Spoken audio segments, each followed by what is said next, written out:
আমি বানাচ্ছি পনির সুন্দরী। তার জন্য এই ক্যাপসিকামটাকে আমি একটু নরম করে ভেজে নিলাম, একদম শক্ত না রেখে ক্যাপসিকামটাকে হালকা নুন হলুদ দিয়ে ভেজে নিলাম। আর এই রয়েছে দুধটাকে গরম করছি, মানে দুধ কম জল বেশি, আর এর মধ্যে একটু নুন মিশিয়ে দিয়েছি, নিয়ে এখানে রেখে দিয়েছি। আর পনিরটা ভেজে এটার মধ্যে চুবিয়ে দেবো, তাহলে নুনটা অ্যাবসর্ব করবে পনিরটা। পনিরটাকে আমি শুধু নুন ছাড়াই ভাজছি, তার জন্য এটার মধ্যে নুন দিয়েছি। চলুন আগে আবার দেখাচ্ছি।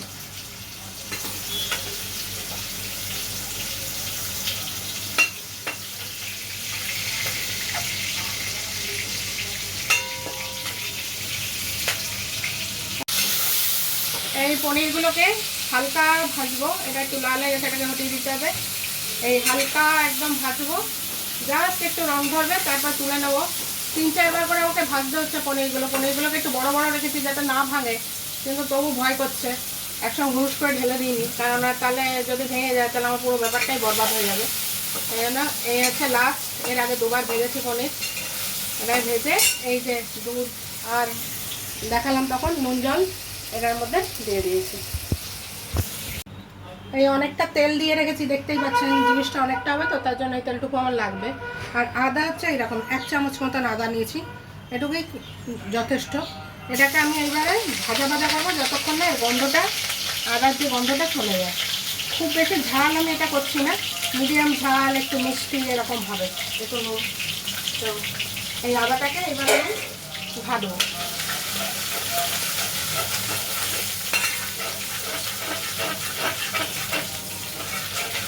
মোটামুটি হয়ে গেছে, আমি বন্ধ করে দেবো। দিয়ে আমি এর মধ্যে এই দই, 10 টাকার দই আছে, এটাকে ফেটিয়ে ওর মধ্যে দেবো।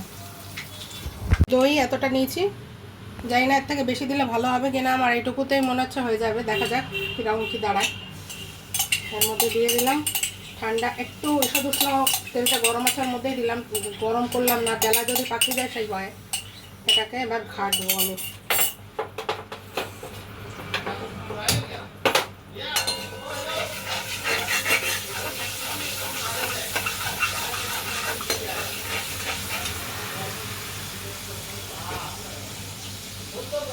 বাকি এই এখানে আছে কাজু, চালমগজ বাটা আর হচ্ছে পোস্ত, এই দিয়ে দিলাম।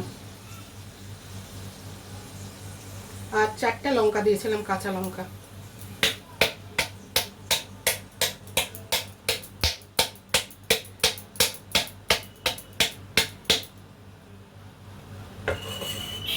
এইবারে খেল শুরু, আসল স্বাদ এটার থেকেই হবে। এটাই মশলা, এটার মধ্যে একটু নুন দেবো।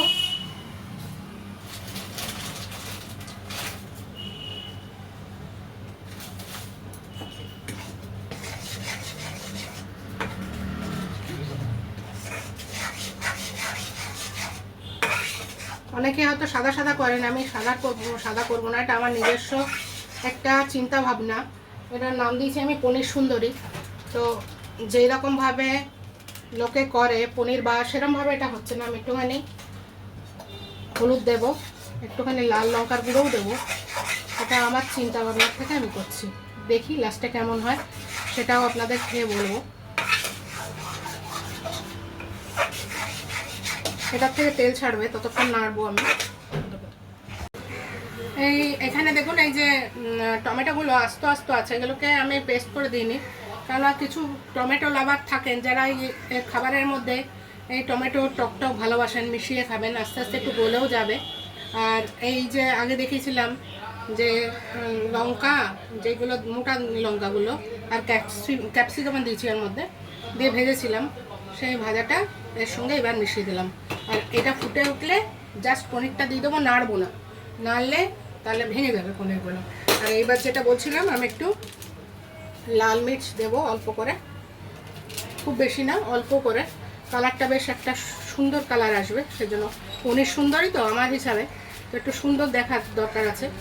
এটা আমি আমার আন্দাজ মতনই দিচ্ছি, আপনারাও আন্দাজ মতনই দেবেন যদি আমার মতন করে করতে চান।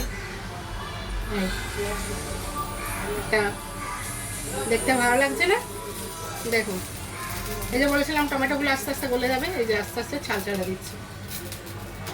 এবার এটা ফুটে উঠলেই এর মধ্যে পনির দিয়ে জাস্ট একটা ফুট দিয়ে, আর লাস্টে একটু এর মধ্যে গরম মশলা দিয়েছি, আর একটু গোলমরিচের গুঁড়ো দিয়েছি। আর লাস্টে একদম লাস্টে একটু হালকা কর্নফ্লাওয়ার গুলে দেওয়ার ইচ্ছা আছে, যদি ঝোলটা খুব বেশি পাতলা লাগে নিয়ে যাওয়ার সময়। বাস হয়ে গেল আমার পনির সুন্দরী।